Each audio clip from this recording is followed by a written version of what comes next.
Hello, welcome and welcome back to my channel. My name is Zuru. I do a lot of beauty content over here, so if that is your vibe, definitely subscribe. Now, in today's video, we're going to be trying out the new MCGRATH Mothership 11 palette for the first time, and I have thoughts. So this video was actually supposed to come out last week, and the one that came out last week was supposed to come out the week before. I'm really sorry, guys. I don't know what happened, if it was burnout or just like a breakdown. Something definitely happened, and I legitimately could not will myself to do anything but go to work and then straight to bed and then rinse and repeat. And it kept going for almost 2 weeks. So yeah, I was kind of forced to rest. Not really. So thank you so much for being patient with me. But anyway, enough about me. Let's get into this palette. This is the MCGRATH Mothership 11 palette. It has 10 shades, 3 mattes, 3 shimmers, 2 of which are multi-dimensional apparently, and 4 astral shades. It can be used wet or dry, which I'm guessing is referring to the shimmers or astral or both, and comes with 19.5 grams or 0.68 ounces of product. It's described as having a gentle allure, floral matte, blush toned pinks, and captivating essence of burgundy orchids that cater to looks that range from casually chic to sensually subversive. Okay. It's currently on the MCGRATH Labs website for 99 Great British pounds, and the bundle I got is on the website for £103, but I ended up paying £92.70. I'll go ahead and insert the swatches right here on the screen for you. And that's all the background about this package as far as I'm concerned. I did also get the primer base. This is the Intensifies Longwear Primer. In it you get 5ml worth of product or 0.16 fluid ounces. I didn't get the other shimmery primer base thing because funny story, I don't know how I did this, but I got the launch dates wrong in my head. So I'm at work on the actual launch date, just typing away, living my life happily at work, when I get an email notification saying palette launched at 9 AM ET. I was so flustered. I got the first bundle I saw on her site. I didn't even realize there was another bundle that had the palette and the 2 primers. So yeah, I'm a little bit annoyed at myself, but hey, it could be worse. I could have just bought the whole entire wrong palette. I've got the primer in this hand, so I'm going to apply it on this eye and leave this eye bare, just so we can see what it does, how it do, if it works. I don't think this is surprising to anyone, but I don't use eye primers, so I'm hoping this works, because if it does, then it means that I'm gonna have an eye primer to actually use on a day-to-day basis. It's got a feeling somewhere between a silicone and a cream. Great. We'll see how it lasts. To start, I'm going to be creating a simple 3 eyeshadow daytime look. When I said simple, I meant super simple. Taking the shade Sienna Mystique, I sweep that all over my lid, into and above my crease and on my lower lash line. I usually prefer to do my eyeshadows in a more cat-like shape on the outer corner, but I'm not too worried about that today. As usual, I am going to be taking that shade up into my brow on my inner corner. When I'm happy with that blend, I'm going to tap that bronzy shade Hypnotic Bronze on my lid and blend it out and up until I'm satisfied with the coverage and gradient. Then I'll take this shade Copper Dawn and basically do the same thing over that bronze shade. It's cute, but it's not doing it for me, so I'm just gonna take the smallest amount of this Astral Goldie shade here, Astral Gilded Aura, that's what that's called. I'm gonna take a little bit of that, just dab it lightly all over. I don't know if it's clear, but like, can you see the difference between that and the other eye? It's not doing too much, but like, it's just a little bit more, you know. I applied some mascara off camera and finished the rest of my face, and that's it. An easy daytime look with the Mothership 11s. I haven't set my face with a setting spray yet, but we'll get into that in a second. I just love how quick and simple this look is. You can use your hands with the shimmers, you can add some extra drama with the wing liner if you wanted. I don't want to, but like, I still look good.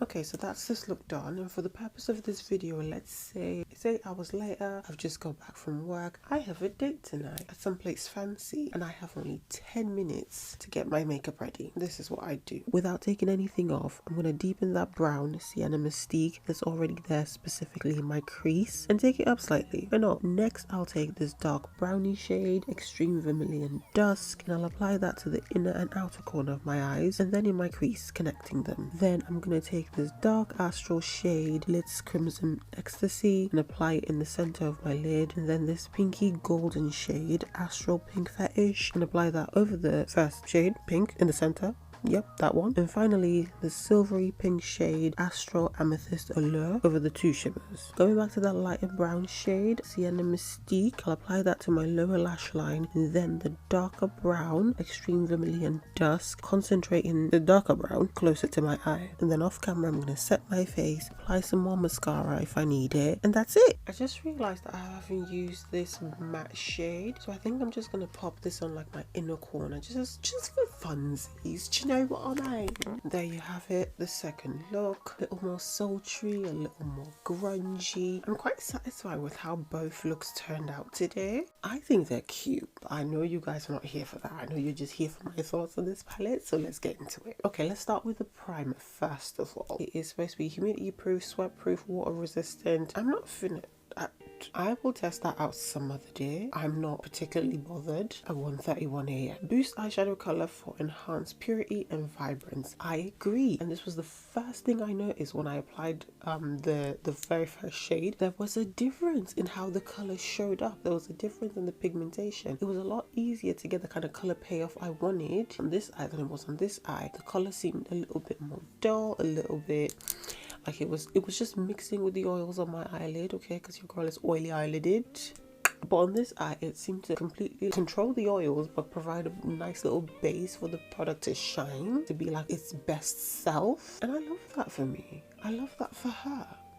It's got a translucent finish suitable for all skin tones. It was translucent on me. Ophthalmologist tested. Thank goodness. Helps to increase eyeshadow wear up to 24 hours. Helps to reduce eyeshadow creasing up to 24 hours. Helps to blur the appearance of skin texture up to 24 hours. And in that product, you get 5 ml or 0.16 fluid ounces. I don't know about all of these 24 hours claims or up to 24 hours claims. Your girl's not finna do that tonight. It's late. How you gonna say you stop creasing? Okay, I think I understand what they mean. Creasing in the actual product, but the thing is though, I don't typically have creasing with Pat McGrath Lab eyeshadows anyway, but I can definitely say that the shimmers, the matte, everything is just a little bit more vibrant on this eye than it is on this eye, and I've had to work just a little bit harder to get things to be a little more saturated and a little bit more pigmented on this eye than on this eye. So I think I like the primer. Do you know what I mean? As someone who doesn't use primer, if this is what I'm getting, then sign me up. It's great. And if you get in the bundle, you pay less. Even better. Yeah, man. Yes. On to the one that everyone's interested in, the palette. I'm going to try and give you this review as quickly as physically possible. But quick disclaimer, this is written stream of consciousness style, because as I was thinking, I was jotting it down. Let us talk quality. It's Pat McGrath. I absolutely love the quality of the 3 mattes that we've got going on. The 3 shimmers as well. Amazing quality. Blends like butter. Very pigmented. Love it. These 4 astrally shades over here,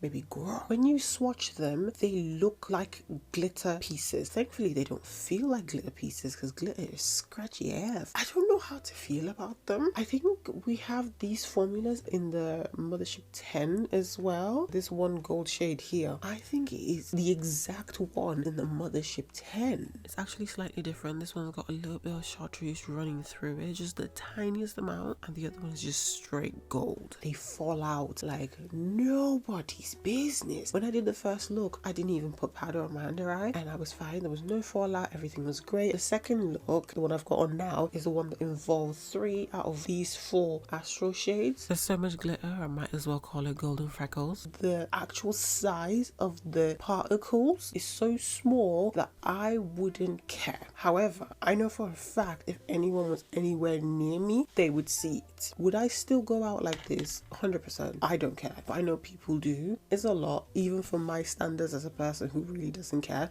It's a lot, which makes me think, is that why they have that other primer, the stick one that you are supposed to specifically use for the shimmer products? Another thing that I noticed about the palette is that it is cheaper on the website, at least for us in the UK. Other palettes right from the Mothership 1 has been £115, every single one of them. I mean, if you buy it on sale, then you buy it on sale, but the price of them is £115. This brother here was like 99. Why is it cheaper? It is literally the same packaging, the same 10 shade pan, but did she just anticipate that people were gonna be pissed, so she reduced the price to make it a little bit better? I don't know. I just found that very, very odd. I don't know if I should say this or not, but I just find that this Mothership 11 just doesn't spark joy for me. I remember when the Mothership 10s first launched and people were saying, we need you to bring back the baked eyeshadows. And for the longest time, I didn't understand what they meant. But recently, I picked up the Mothership 9 Utopian Dream and I experienced the baked eyeshadows for the first time. They are actually beautiful. I don't know why she hasn't used that formula in a while. Also, how is this called a sunlit palette and it's pink? When I think of the word sunlit, I think of sunrise, maybe sunsets. I'm expecting reds, oranges, yellows, peaches, warm toned colors. I'm not expecting a pink. Where did we get this pink situation from? I'm gonna get palette of my dreams. It's gonna be orange, it's gonna be browns in there, it's gonna be nice, and here we are, pink. I just want to show you something that completely blows my mind about this palette. This is the full palette. This is what it looks like. These 4 Astro shades, if I just cover them up, is that not the most basic palette you have ever seen? Listen, I'm not trying to be mean or anything. I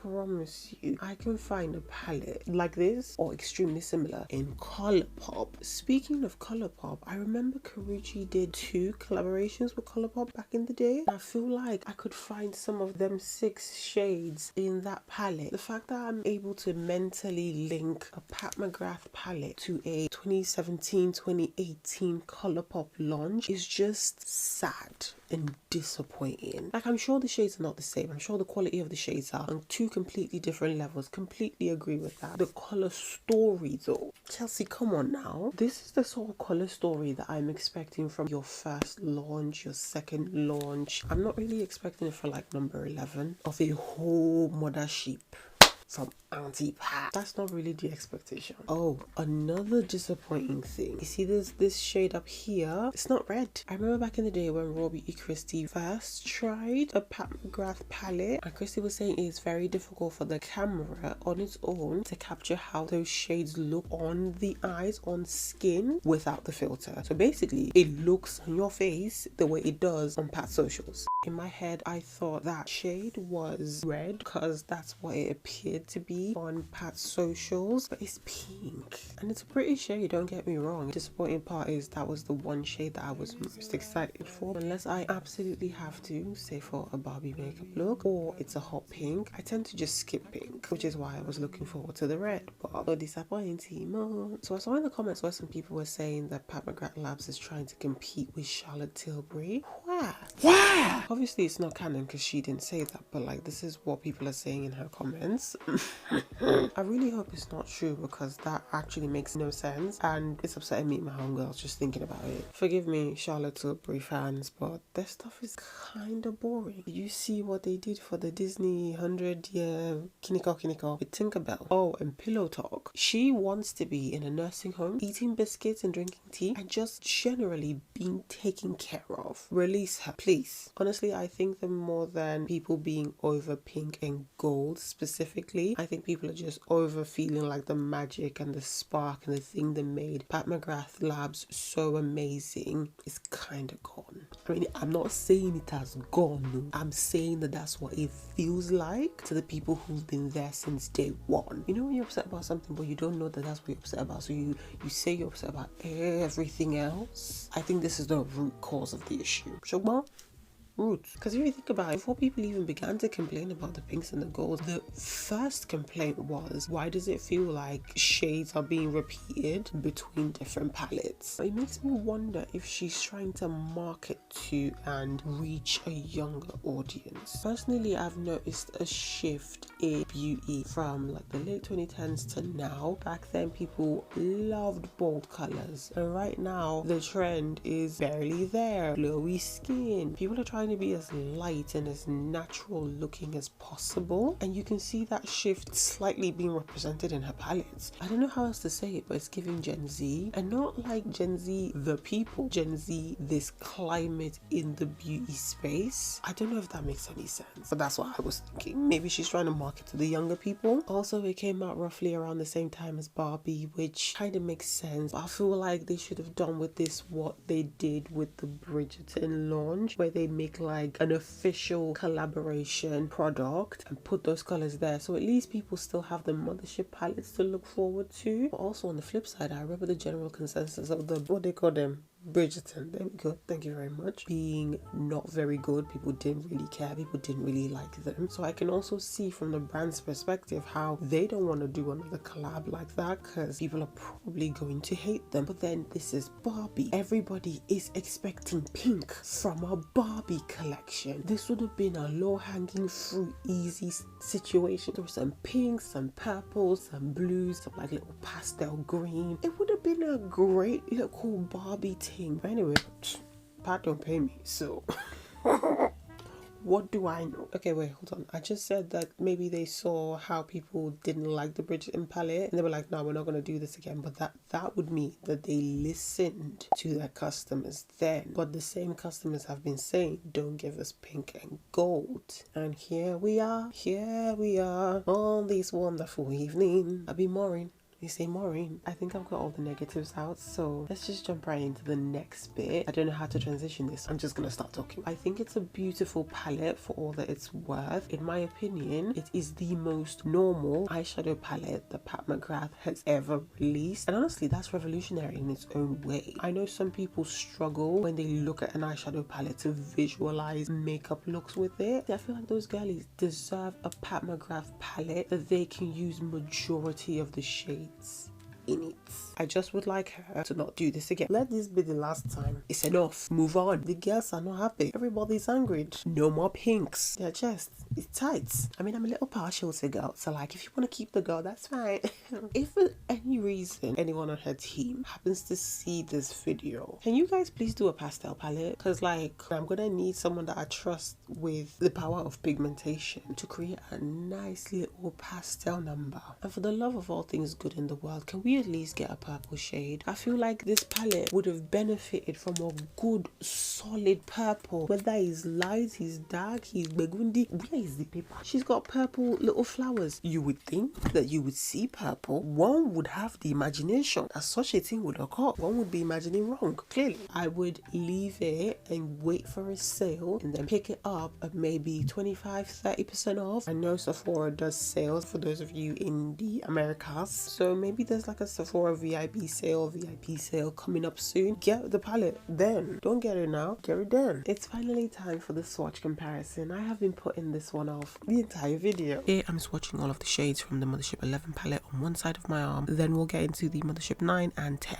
just to see if we can find a few matches. This brown shade is a lot more grainy than this pink one, although they're both matte. That's suspicious. Remember when I said the red Astro swatched like glitter? This is what I mean. It looks, yeah. Anyway, moving on. This is my Mothership 9 in Utopian Dream. Let's see how many shades in here I can match to what I've got on my arm. As you can see, we've got a fairly good matchy situation going on. So that's 7 out of 10 shades I was able to find very similar shades to in 2 pre-existing palettes. I can see why the girls are upset, because like I don't want to pay £115 for the same or a second iteration of the same shade. It just doesn't sit right with my spirits, my soul, my body, or my wallet. Okay, I feel a little bit bad because this video has been mostly negative. Just so we don't finish on a low note, I'm going to show you some of my favorite shades personally from the new Mothership 11. And if I had to pick one, it would be this one, Astral Gilded Aura. It's got the chartreusey shift to it. Love that shade.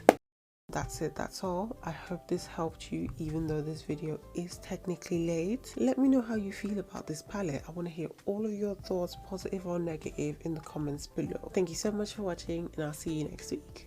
Goodbye.